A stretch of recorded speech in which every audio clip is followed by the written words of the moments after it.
I think we'll get started, and if a few people come on, that's okay. So good morning, everyone. My name is Mike Stenhouse. I'm the founder and CEO of the Rhode Island Center for Freedom and Prosperity. I'm so thrilled that we launched Rhode Island Women for Freedom and Prosperity just last month. First, let me wish you the best of both medical and financial health as we struggle through this crisis, but I'm so pleased that you and 40 other women, including a few guys, have registered for this, our inaugural women's event. Early on, we've got some terrific national and local partners, including the Independent Women's Forum, the leading national women's entity, advancing policies that actually improve lives and opportunities, and Americans for Prosperity, one of our country's greatest advocacy groups promoting the free enterprise system. You'll be hearing from women leaders from both of these groups today. Also, I'd like to thank our sponsor for today's event, Silver Lining, a business coming soon to Rhode Island, and their founder, Ellen Wood. And now I'd like to turn the program over to Susan Wynn, Chairwoman of Rhode Island Women for Freedom and Prosperity's Steering Committee. For over 10 years, Susan has been one of our state's just absolute leading advocates for a free and constitutional society, and she has been just a terrific and longtime partner of our center. She's one of the original Rhode Island Tea Party organizers. She started 6 Tea Party chapters in Northern Rhode Island before serving as president of the Rhode Island Tea Party. So now still on the front line, battling across many fronts. Susan, show is all yours. Oh, thank you. Ladies, do any of you believe that all women think alike? Well, the women of the progressive left in Rhode Island certainly do. The extreme radical views of our female progressive legislators do not represent all women of Rhode Island, including me. And that's why Rhode Island Women for Freedom was established. We want to give a voice to moderate, conservative, mainstream women, if you will, and we hope that today will be a springboard to energize more women to stand up and be heard. I'd also like to thank Silver Lining for being our sponsor. And now I'm going to turn it over to LeeAnn Kapanick, who's going to give us some housekeeping rules. Good morning, ladies. Thank you so much, Susan. My name is LeeAnn, and you are going to hear from me just a little bit later this morning. But first, I just wanted to let you know what you are seeing on your screens right now. So you'll notice that your microphones have been muted and your cameras have been turned off. And that will stay that way. Those settings will be in place until the very end of our session, where we're going to have a Q&A, and we're going to open up your mics and your cameras so that everyone can talk and see and have fellowship with each other. In the meantime, as our speakers are speaking, as our fireside chat is going on, feel free to interact with each other and with our speakers in that chat box. If you haven't seen the chat box, if you look at the bottom of your Zoom screen, you'll see a little icon that says chat. Simply click on this and the chat box will pop up. And if you have any questions, feel free. Tom and Sean are on the line on the back end, acting as our producers. You can individually message them if you have any technical questions or problems. They're making sure that our technology is working flawless today, so we so appreciate them being here as well. I think that's it for the housekeeping. Susan, I'll turn it back over to you. Okay, great. Well, I've got a couple of introductions, and for our first session. First of all, I'd like to welcome our featured guest, Jennifer Braceras. Jennifer Braceras is the director of the Independent Women's Law Center, a project of the Independent Women's Forum, which brings a distinctly female perspective on issues related to the courts in the American constitutional order. Jennifer is also a freelance columnist whose work has appeared on the Wall Street Journal, the Boston Globe, the Boston Herald, in the National Review Online, and has been a guest on Fox, CNN, HLN, and appears regularly on WGBH, Boston, and New England Cable News. Jennifer is a former commissioner of the U.S. Commission on Civil Rights, a graduate of Harvard Law School. Jennifer served as editor of the Harvard Law Review and later as a law clerk in the U.S. District Court for the District of Massachusetts in the United States Court of Appeals for the Second Circuit. She also served as trustee of the University of Massachusetts and the Fenn School, a private middle school for boys in Massachusetts. Jennifer and her husband are the parents of 4 children who all live in the Boston area. Our other host is Judith Bowman. Judy Bowman joins me on the Executive Committee of Rhode Island Women for Freedom and Prosperity. Recently profiled as a champion woman by the Independent Women's Forum, Judy has achieved international success as a life coach and author with years of experience in corporate training, sales, event management, and has most recently focused her career on civility and corporate etiquette.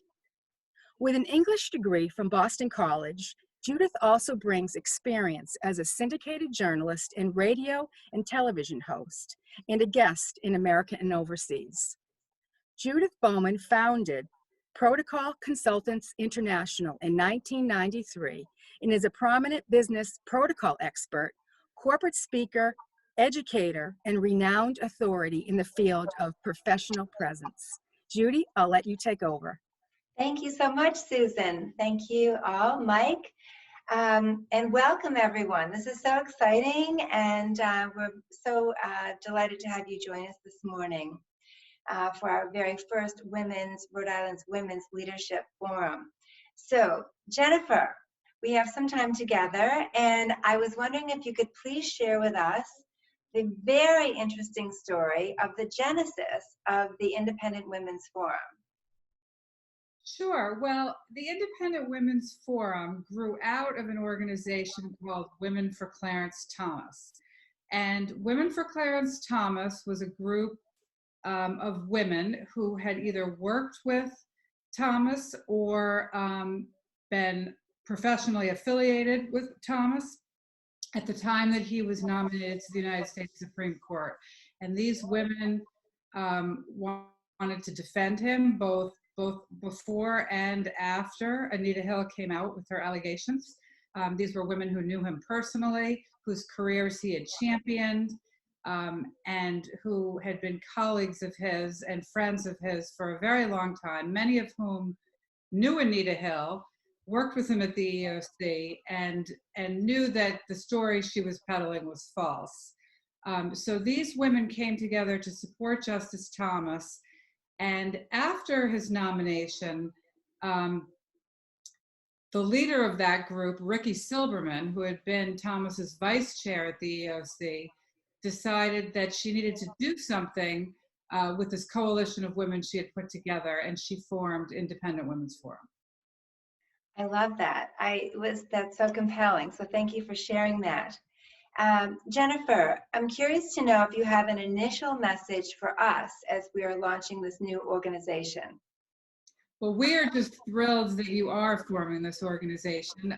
IWF, I think, as you know, is a national organization, but we have for a very long time hoped to partner with women, grassroots activists in the States.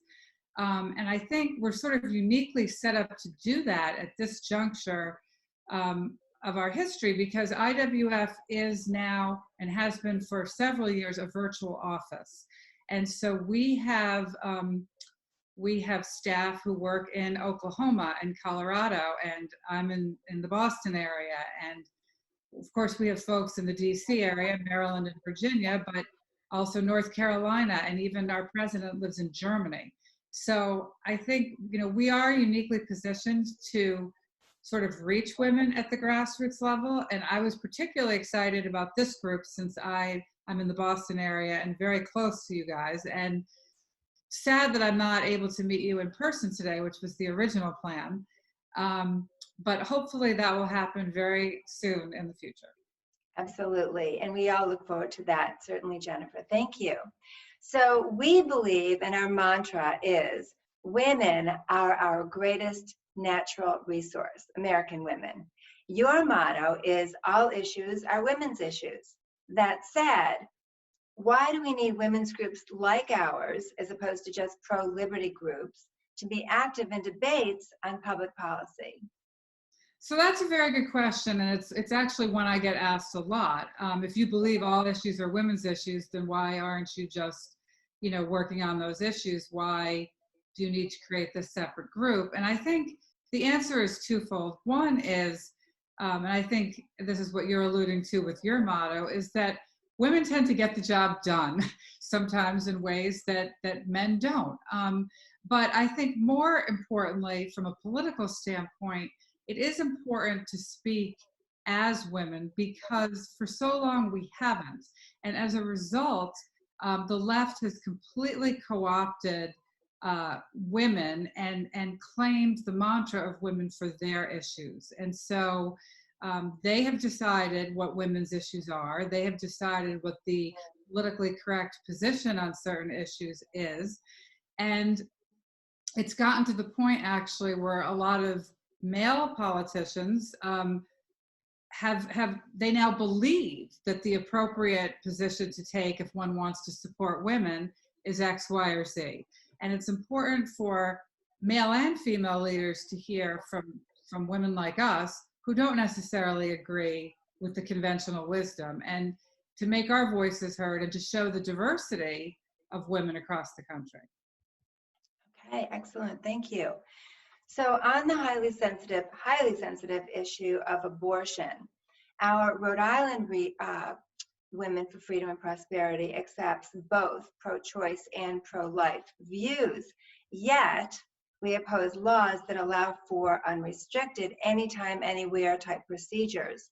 Mm-hmm. The question for you is, why does the Independent Women's Forum not take a position on the abortion issue?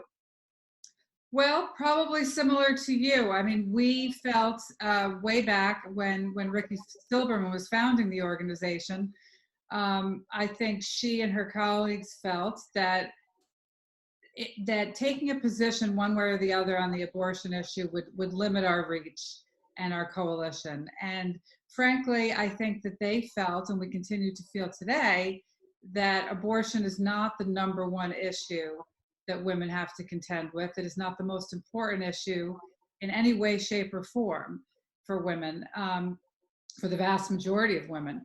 And so we wanted to focus on those issues that affect all women every day, the economy and other things like that aren't necessarily as divisive.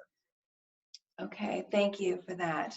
So as a follow-up to that, and pre-COVID-19, what issues do you consider to be the most pressing for women today, and why?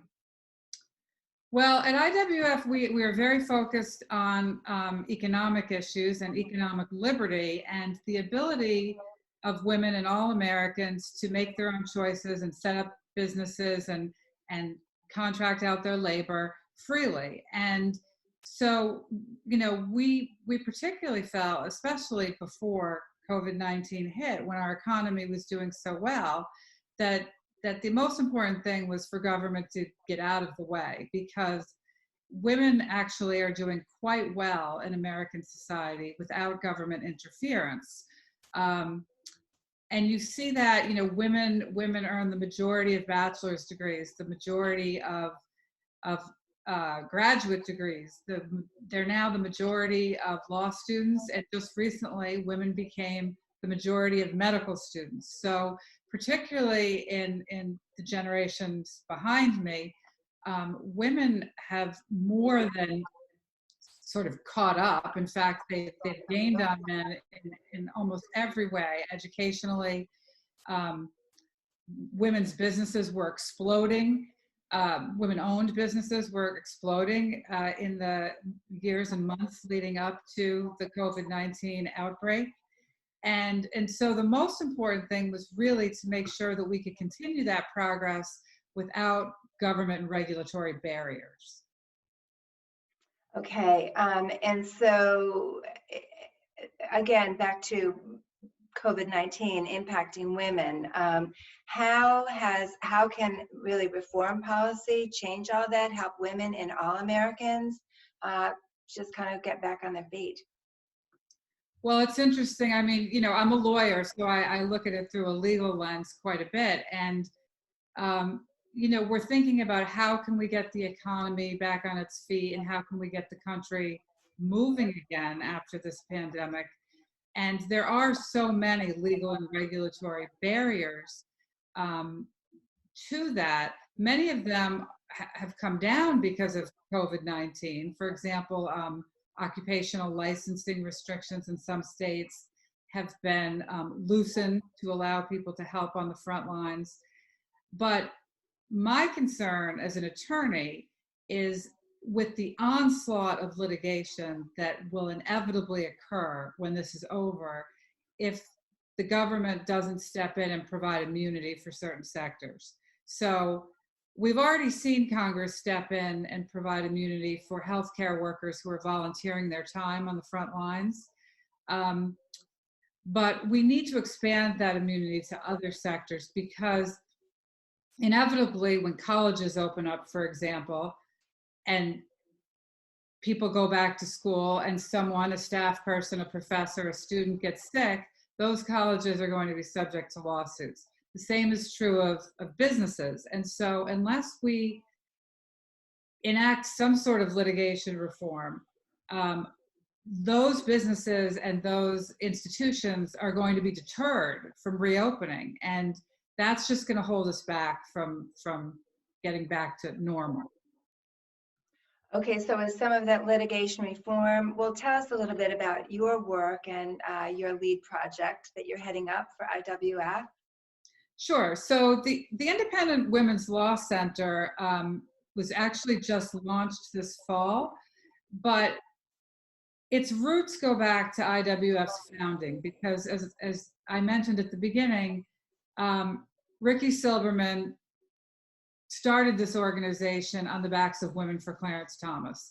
And when she did do that, her vision at the time was that women would be more active in judicial confirmation battles and battles in the courts and involved with legal issues so that we wouldn't be so reactive to things that were happening, such as the attacks on Thomas.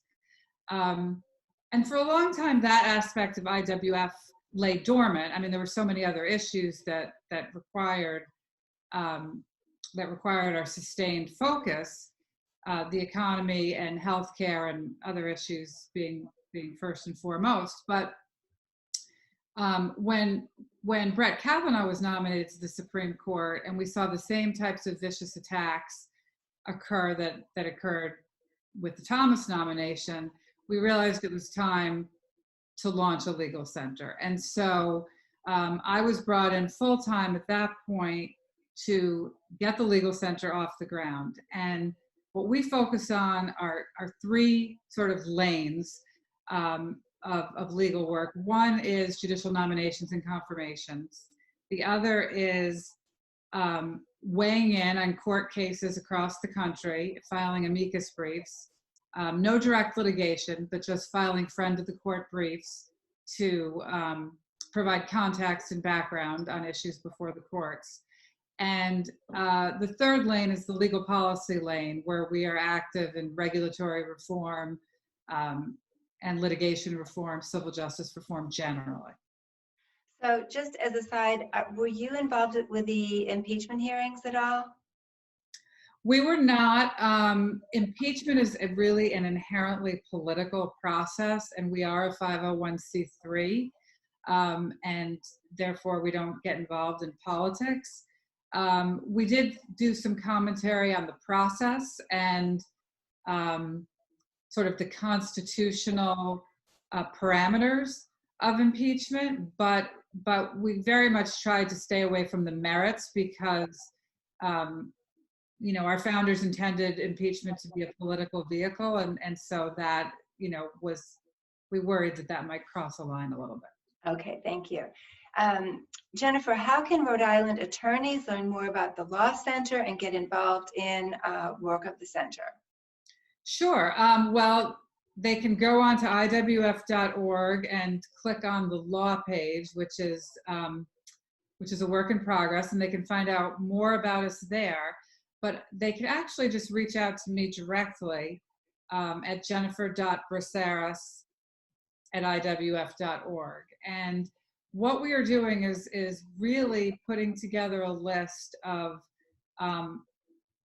moderate to conservative female attorneys across the country, and to the extent they want to, asking for volunteers to help us weigh in on these cases or comment on cases on the ground in their states. So anybody who's interested in doing that, we would love to have that help. Okay, fantastic. Thank you. And so what opportunities are there for state-based groups like Rhode Island Women for Freedom and Prosperity to partner with you generally?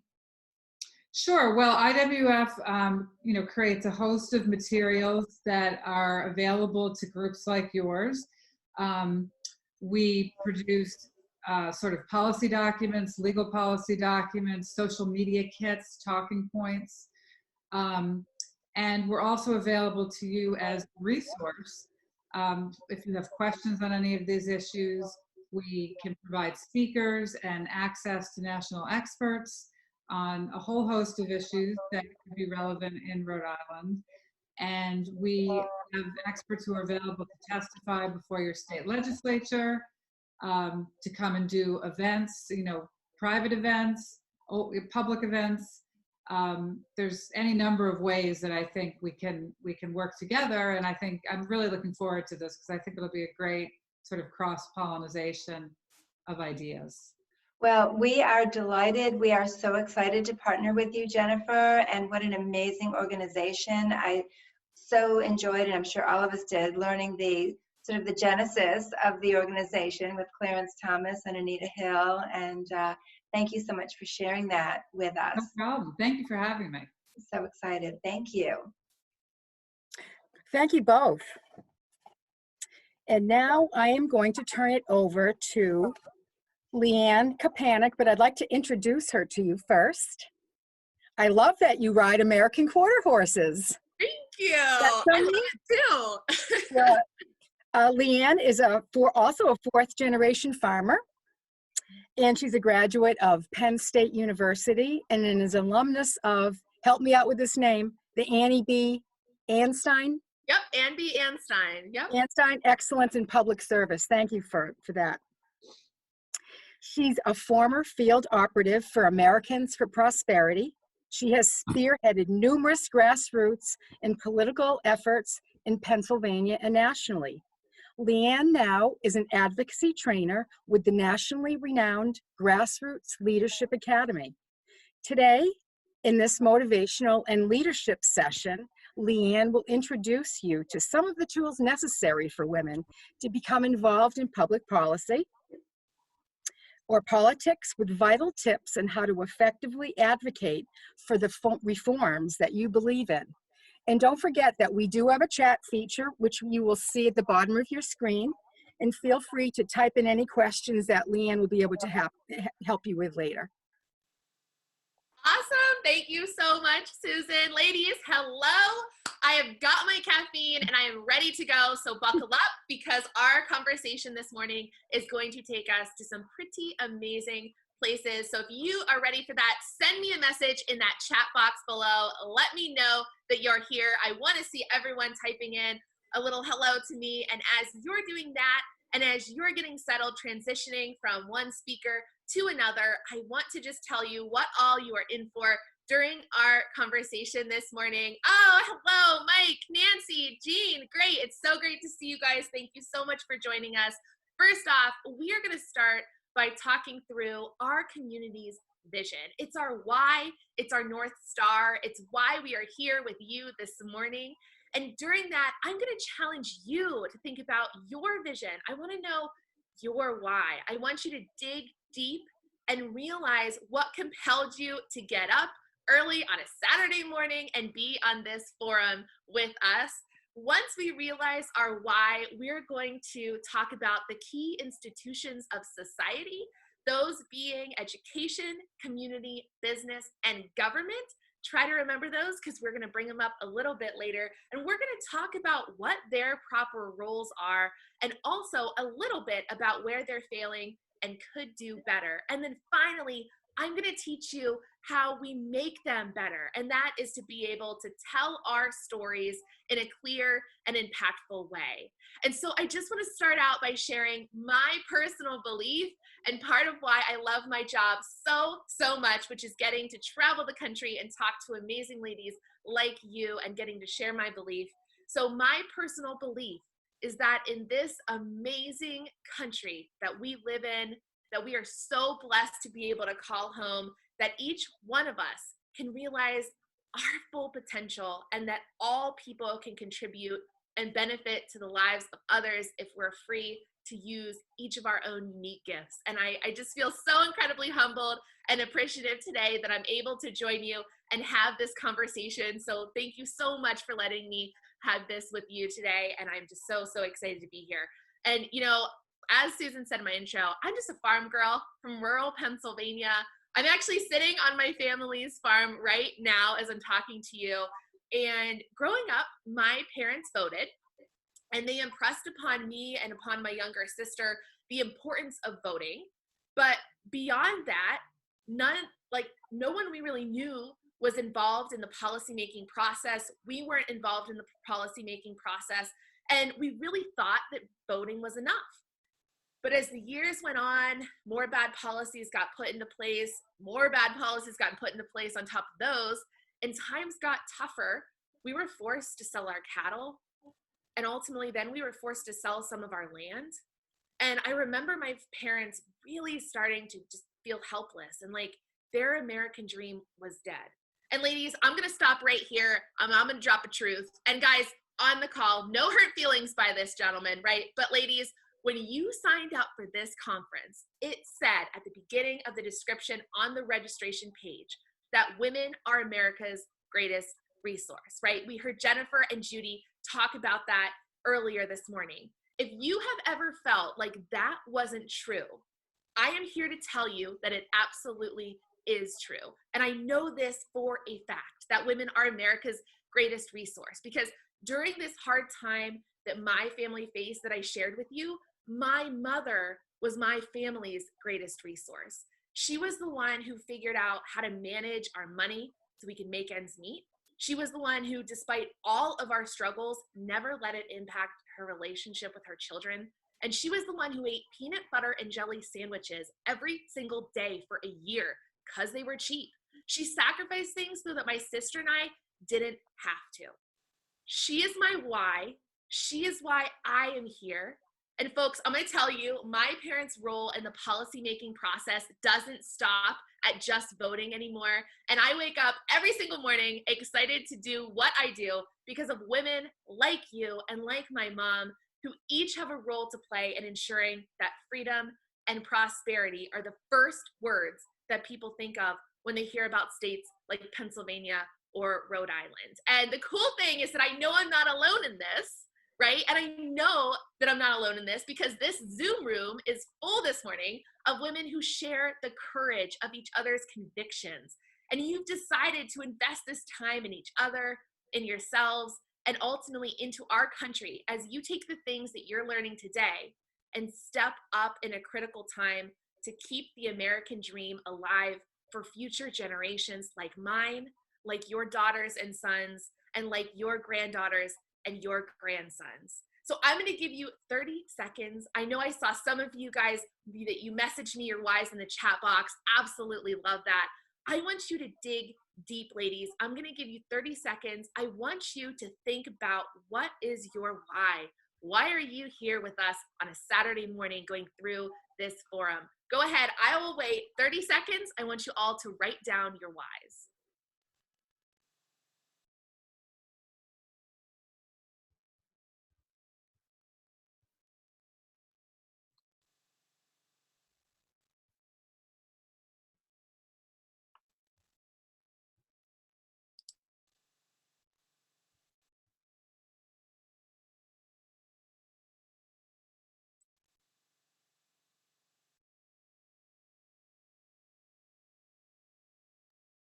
Okay, 30 seconds is about up.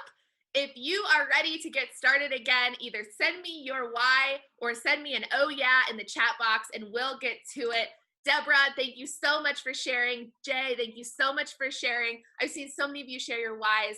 I'm so motivated by you, and I'm so glad that you're able to join us today. So as you're doing that, as you're sharing those, and as Tom is queuing up our video, I want to tell you about Americans for Prosperity's vision and our why, right? Because you already heard my why, and you've been thinking about your whys, but now I want to share the why and the vision that drives our community. And we at AFPF and our community, we exist to break the barriers that stand in the way of people realizing their potential, right? And when those barriers are broken, our society is going to move towards one of mutual benefit. And it's one where people are going to succeed by helping others to improve their lives. And I love that. I absolutely love our vision. You know, the Bible says that without vision, the people perish, right? And this is exactly why I asked you to write down your why, because I want you to be able to identify your vision and what drives you. But yeah, so I love our vision, and I think that this video just encapsulates it best. Hey, roll that tape, guys.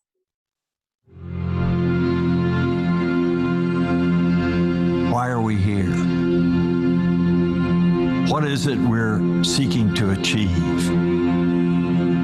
We're here to break barriers because free people are capable of extraordinary things. This isn't just theory, it's history. For thousands of years, the human experience was full of misery, death, disease, abject poverty. Across the world, ruling classes controlled everyone else. They put up barriers that block progress in nearly all aspects of life. But then a series of events converged that started to liberate the masses. When Gutenberg invented the printing press in 1440, it gave people access to information and greater opportunities to think for themselves. William Tyndale translated the Bible from Latin, the language of the elites, into English. Those in power burned him at the stake for this act. But he succeeded in enabling far more people to be able to interpret religion for themselves. This created the conditions for the Reformation. New ideas began to take root. People like Galileo and Newton challenged authorities, which led to unprecedented scientific breakthroughs and progress for society. Events like this paved the way for the Dutch Golden Age. The Dutch created a relatively tolerant society for their time, and barriers continued to crumble. People like John Locke, Descartes, and thousands of religious refugees made it their home. Holland grew into a flourishing marketplace of ideas. In addition to scientific progress, like the invention of the microscope, economic progress was encouraged by the protection of private property rights. More people had more freedom, and for the first time ever, merchants, artisans, and working people were respected and rewarded for their work. Trade exploded, and Holland became the most prosperous country in the world. And finally, in the 18th century, the liberalism that led to Holland's wealth began to spread to other countries. In America, the ideals of a free society were reflected in the Declaration of Independence. It articulated a vision for a society where citizens would be treated equally under the law and provided the freedom to flourish. What ensued has been a period of unprecedented worldwide growth, known as the Great Enrichment, depicted here as a hockey stick of human progress. By some measures, Americans' standard of living has risen by close to 3,000% over the last 2 centuries alone. This shows what happens when barriers are removed. Ideas can flow, and people can have the freedom to innovate, succeed, and drive progress. But sadly, not all people have gained that freedom. Since our founding, the promise of life, liberty, and the pursuit of happiness has not been equally applied to everyone. African Americans and Native Americans were given no rights. Women and immigrants were only given partial rights. And certain religious groups were persecuted, just to name a few. Through our history, it's taken courageous individuals who built inspiring movements of millions of people to break these barriers, one by one. From the abolitionist movement, to the women's rights movement, to the civil rights movement. These movements have helped our country move closer to the ideals of the Declaration of Independence. But we have a ways to go. Today, our society continues to be plagued by a rigged system of cronyism, dependency, and control. We have a two-tiered society that creates welfare for the wealthy and crushes opportunities for the disadvantaged. The barriers this system has created make it nearly impossible for many Americans to learn, contribute, and succeed. It's the injustice of our time, and it has to stop. By partnering with an ever-growing coalition of collaborators from all walks of life, our network has made more progress at breaking these barriers in the last 5 years than I did in the previous 50. In education, through principled businesses, in communities, and through public policy, we've built capabilities that are helping people transform their lives. Now, we must do an order of magnitude more. If our network can create a tenfold increase in scale and effectiveness, we can truly become a movement of millions that drives societal transformation. This will bring about a system of equal rights and mutual benefit, where people are motivated to help one another. This will not be easy, but what we face is nothing compared to what our historical counterparts faced before us. Their stories prove that dedicated, courageous individuals uniting together with shared principles and a common vision can break barriers. And when they do, free people will achieve extraordinary things. That, in my opinion,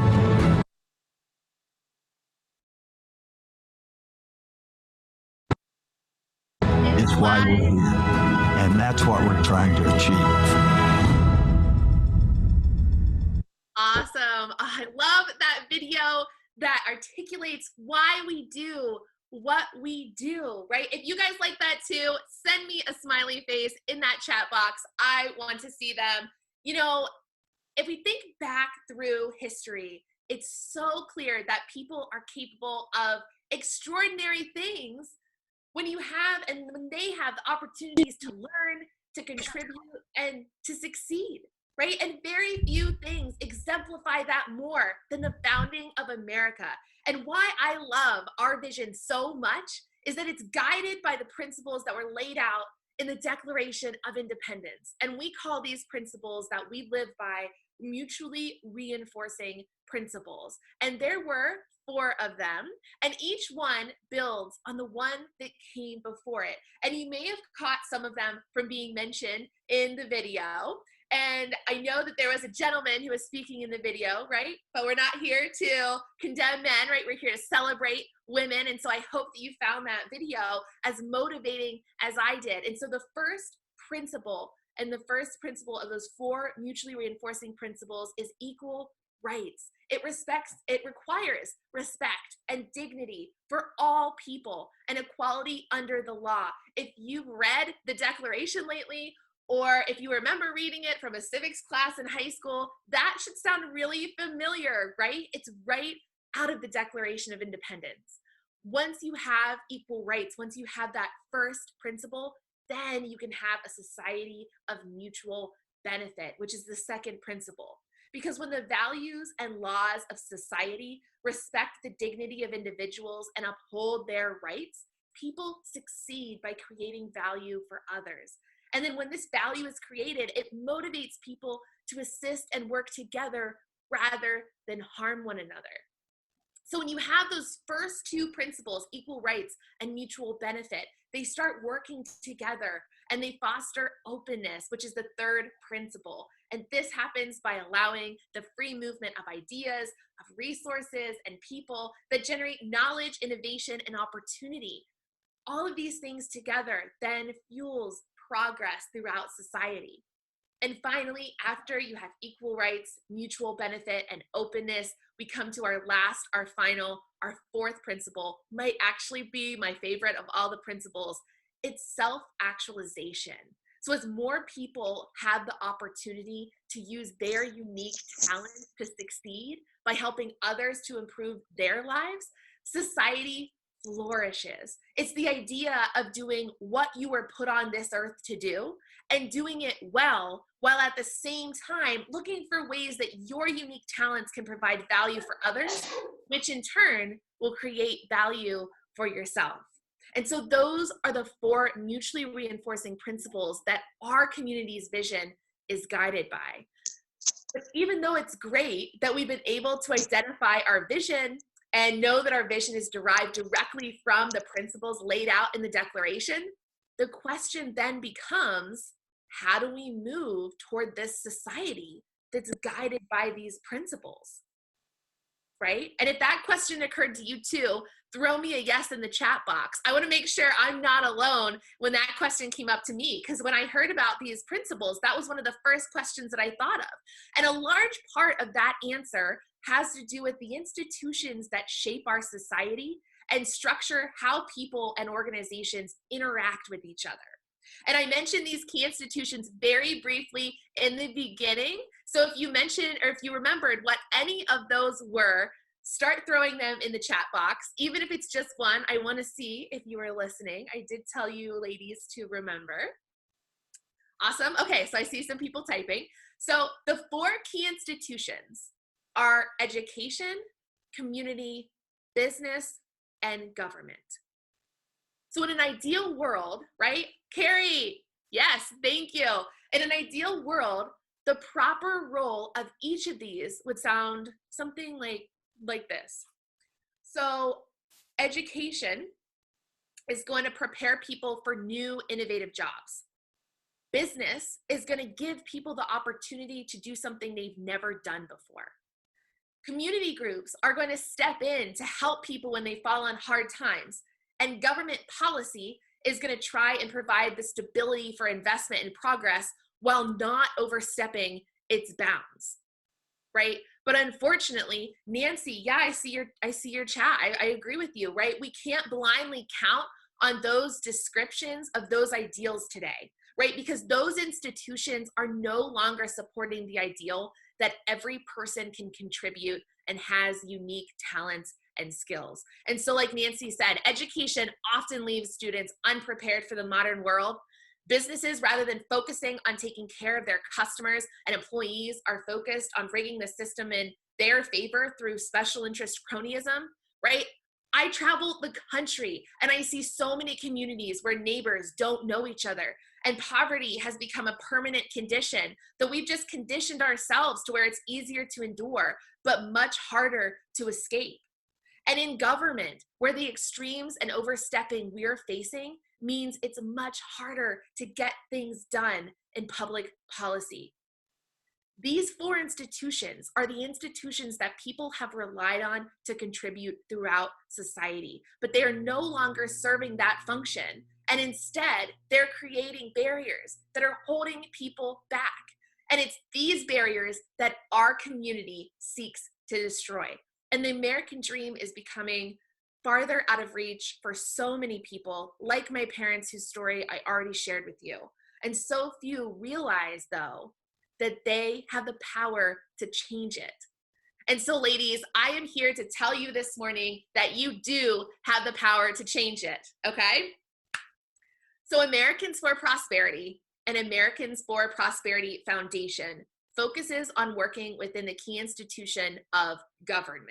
And so that's where we're going to spend the rest of our time together today is how do we articulate our whys in an effective way to impact our leaders in government. And there are so many different ways that you can communicate to your legislators on how they're hurting you and your neighbors as their constituents, right? So you guys, you ladies have been so amazing throwing me messages in the chat box. I want you guys to throw some ideas in that chat box of different ways and avenues that you might talk to or communicate with your legislators, whether good or bad.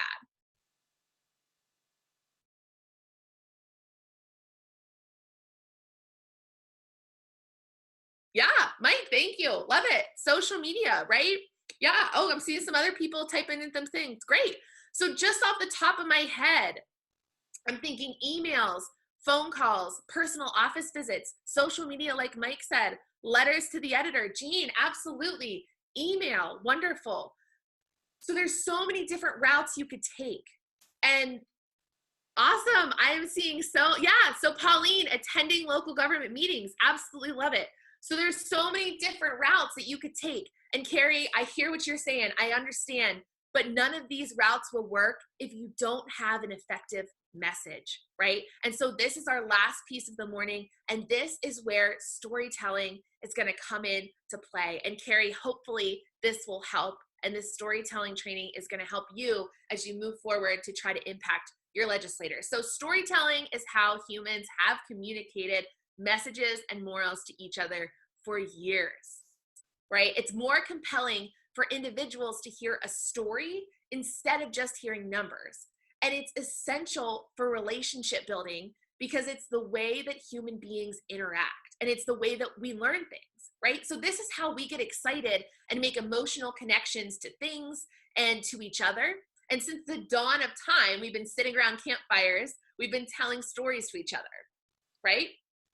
So what we have found in what we do is that for our causes, such as lower taxes, less regulation, more economic freedom, that people may understand those concepts intellectually, but until there's an emotional and personal connection, people aren't actually going to get excited and get involved. So you have the ability through storytelling to make your elected officials excited, enthused, and engaged about the issues that you care about.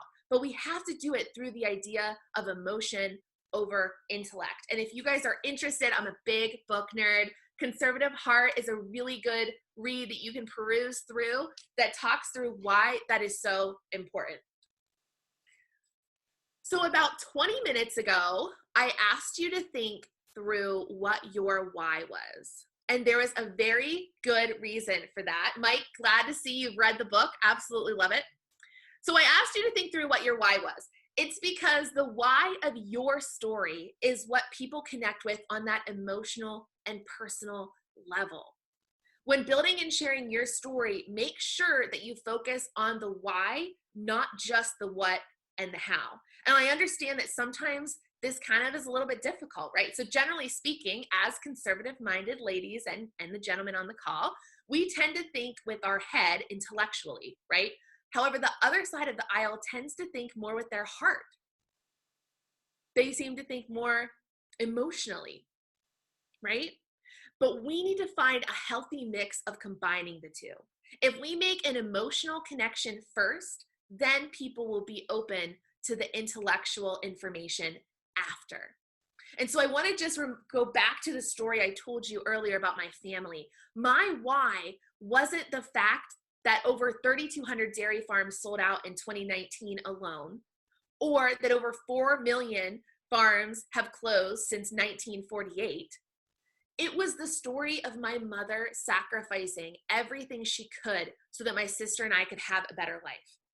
So the thing to remember with this example is not everyone knows a dairy farmer, right? But everyone has a mother, okay? So we have to do this emotionally before we do it intellectually, all right? So have I beat that dead horse enough? I think that we are ready to move on. Once we've identified what our why is, there are 3 main models of storytelling that I want to share with you. And you ladies can absolutely choose which one or all 3 that you like best, that you think works the best. But we're going to start with the simplest. And I see Tom changed our slide, so that's perfect. this is what we want to be on. We're going to start with the story tree. I love the story tree because it is so easily tailorable to any audience that you're speaking to. So the story tree is really great for sharing your story in 3 minutes or less, and it helps you to lay everything out on the table for your listener. So for the way I'm going to explain it, we're actually going to start with the trunk rather than the roots, like you might think. So we're going to start with the trunk, and we start with the trunk because the trunk is your why. And most likely you're going to have one big why that you're going to focus on. The trunk is your personal experience with the issue, and it's the piece of the story that you will most likely feel the most solid about because it's coming from you. It is your core. So the trunk is our why. Next, we're going to talk about the roots. The roots are the history of the issue in your community, in your neighborhood, or in your organization. So this is where your numbers and your intellectual information is probably going to come in. And you want to make sure that you have at least 3 different points of history on the issue that you're focusing on, right? And this is so important because this way, no matter who you're talking to, if you have 3 or 4 different points of information or history, you can just pick whichever one you want to tailor it to the interests of the people who are listening, right? So that our trunk is our why, our roots is that intellectual piece. And then finally, we move to the branches. And this is where you want to have other emotionally appealing pieces of your why, as well as stories about other people that are also related to your why, right? And it's important to have 3 to 4 different experiences or passions here too, just like we did with the roots, so that you make your story super relatable to whoever you're telling it to.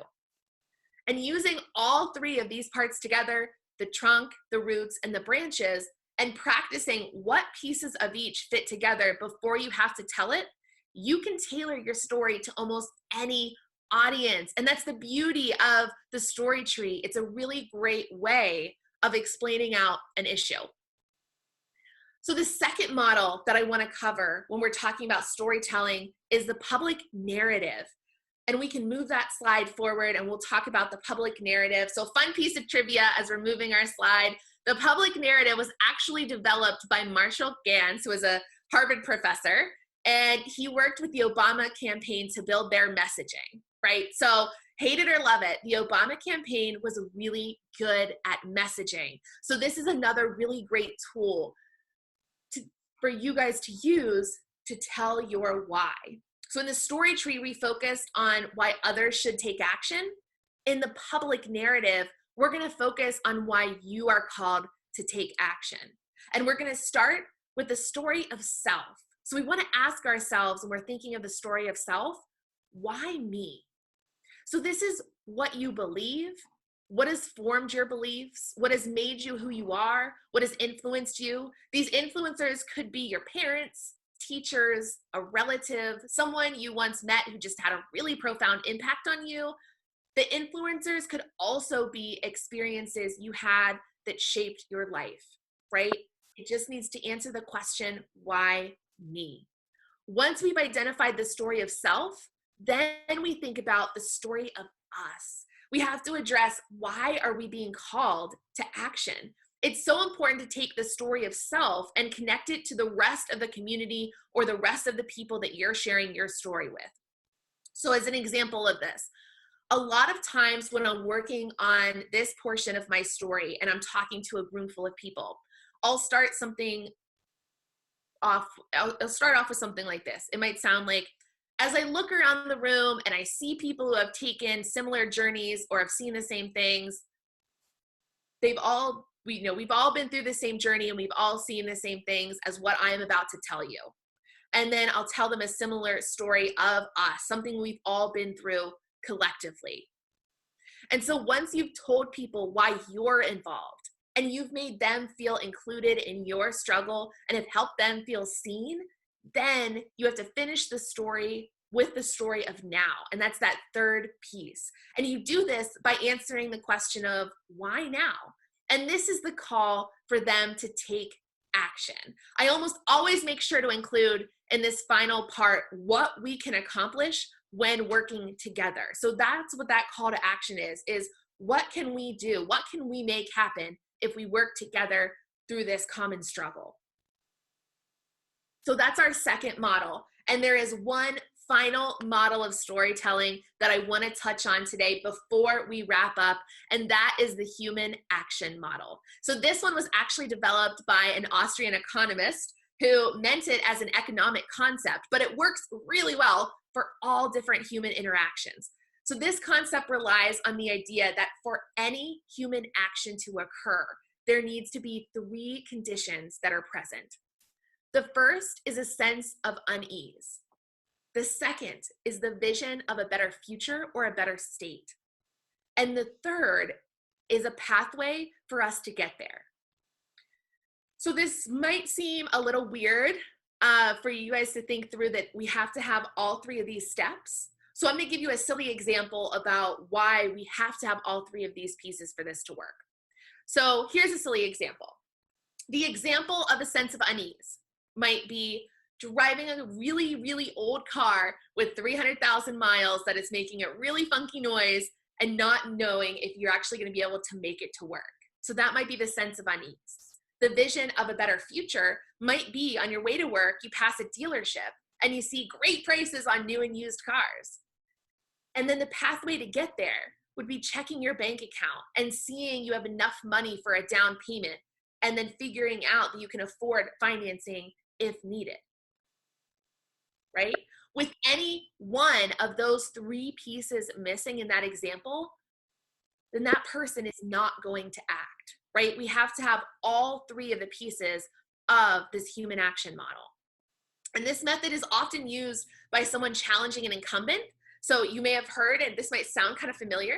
So you might have the sense of unease, the bad parts of the incumbent's track record, the vision of a better future, ways that the challenger is going to do the opposite of the incumbent, and then the plan to get there, which is when the challenger would ask for you to vote for them, right? And so just one more point on the human action model before I wrap up.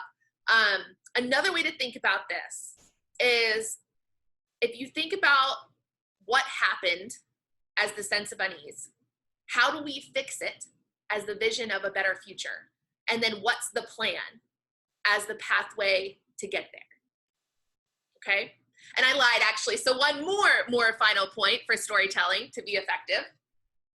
You have to be willing to share your personal story. So a lot of people tell me, I don't like to talk about myself, right? I hear that a lot. But if you want to reach people, you have to talk about yourself.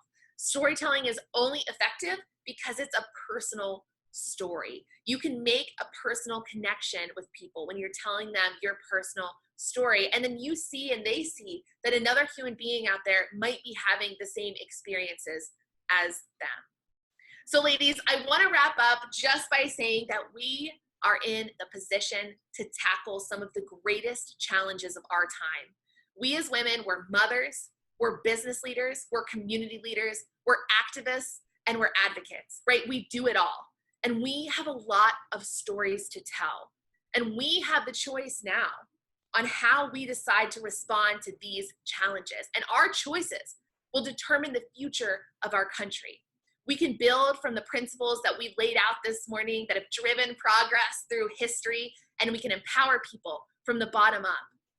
Or we can allow ourselves to be seduced by the promise of a quick fix and a top-down approach to government.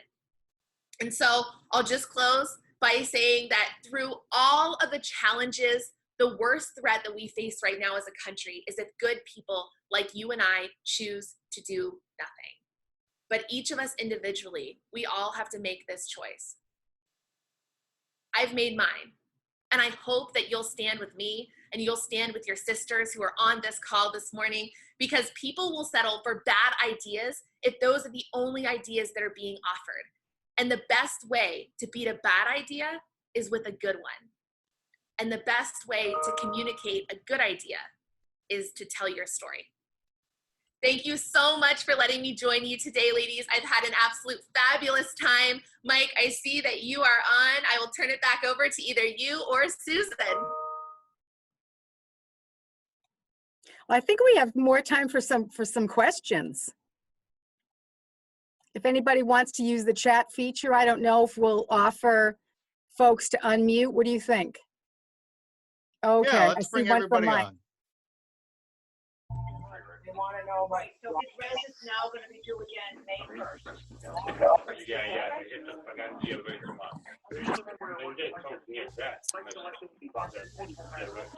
Okay. All right, thank you so much. You're welcome. All right, take care. Maybe we should mute everybody. Oh, you too. Okay.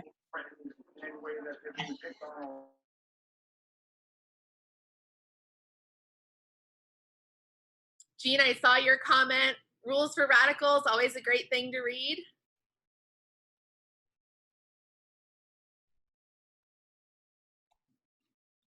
I think Mike had a question earlier. Yeah, LeeAnn, so if you could give one real example of something that might have actually happened, what would a story tree message look like, and what would be the best way to actually deliver it to someone? Sure. So going back to my example of my family and our farm, you know, I talked about my family's struggles, that they have really had a hard time with all of the different policies, especially in the recent years that have come down. So I might start by sharing that story of my mother and all the sacrifices that she made. And then I moved in and I mentioned briefly afterward that, or later on in the talk, that there were over 3,200 farms that have had to shut down, just dairy farms alone, in 2019. And so that might be one of my points that I bring up from my roots, right? It's that information piece. And then I might tell you, and that might seem like just a number to you, but it's not just a number to me, because one of those farmers that had to shut down was my neighbor, Wade. And he chose to end his life because he couldn't overcome that sadness, and he couldn't overcome that feeling of just total helplessness that was caused by these policies that are hurting him and other farmers in our country. And so in that, I'm taking my why, I'm sharing some of that intellectual history, and then I'm bringing it and wrapping it all together by sharing that story of my neighbor, Wade, who unfortunately is no longer with us anymore.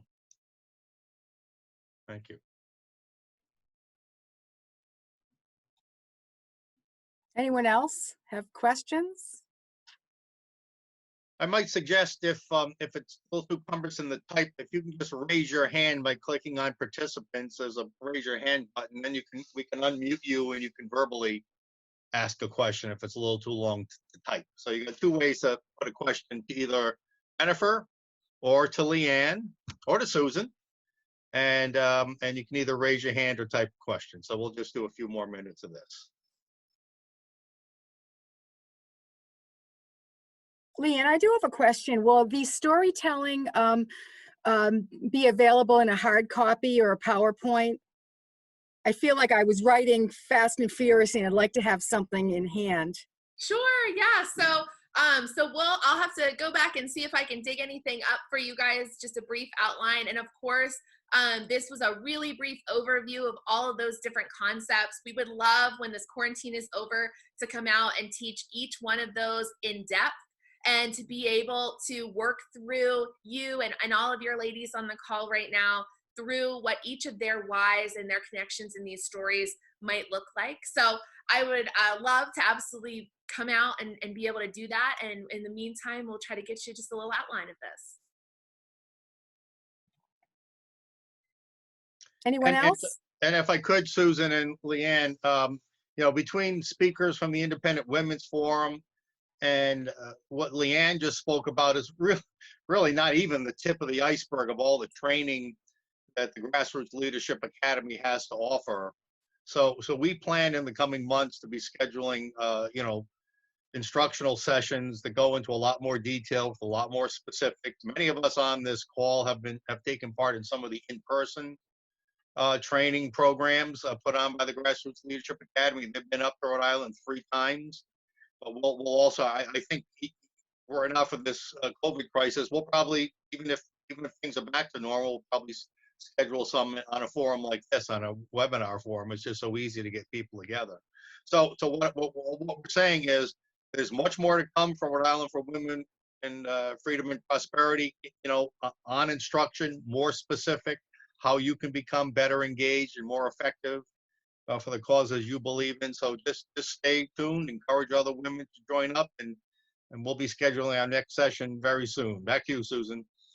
Well, I think to Mike's point, we're already working on our next webinar, potentially featuring the documentary filmmaker called America Lost, which you actually can go on our website and see that in its entirety by clicking on the members portion. Speaking of that, if you're not a member yet, please consider going to Rhode Island Women for Freedom and Prosperity and join us. And what's it, $10? I think it's something like $10 a year or something like that. But you'll have access to, webinars and training, and we will work on this action plan together. But before we leave, I do want to again thank all of our guests and our sponsor, Silver Lining, Ellen Woods. I see your face on here now, so that's terrific.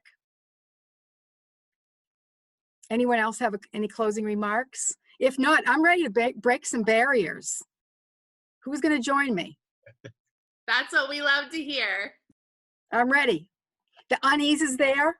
We have the vision. Now let's make an action plan. Let's do it. Thank you, everyone. Thank you all. We'll look forward to our next event. Thanks, Susan. Thank you, Jennifer. Thank you, LeeAnn and Judy. Thank you, Judy. I think I did see one question. Oh, good. How do we get in touch? You can find us, again, on our website, Rhode Island Women for Freedom and Prosperity.org. Did I get that right, Larry? No, RI Women for Freedom. RI Women for Freedom. .org. But if you Jennifer, any final thoughts? Let's go back to Jennifer. Jennifer, final thoughts, wrapping up. I thought that was a terrific presentation from LeeAnn.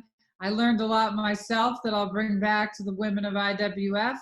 And I look forward to hopefully meeting a bunch of you in person sometime in the not so distant future. And how about a word from our sponsor, Ellen Woods? Ellen, you want to say hi to the group? Let's unmute Ellen. It's been absolutely. Hi, Ellen. Hi, can you hear me? Yes, we can. It's been an absolute pleasure to join this journey, as we would say at Silver Lining. We, as you know, are embarking on a freedom journey ourselves. Keeping freedom and dignity in senior living and beyond is our incredible mission. And so I think that our missions together is a very powerful force, and I'm excited to be your first sponsor. Yes, awesome. I appreciate the opportunity. That's great. Nice to meet you, Ellen. You also. Hopefully it'll be in person next time. Yeah. Yes, yes, yes. Very soon. Okay. I think we're all set, Susan. Thanks again.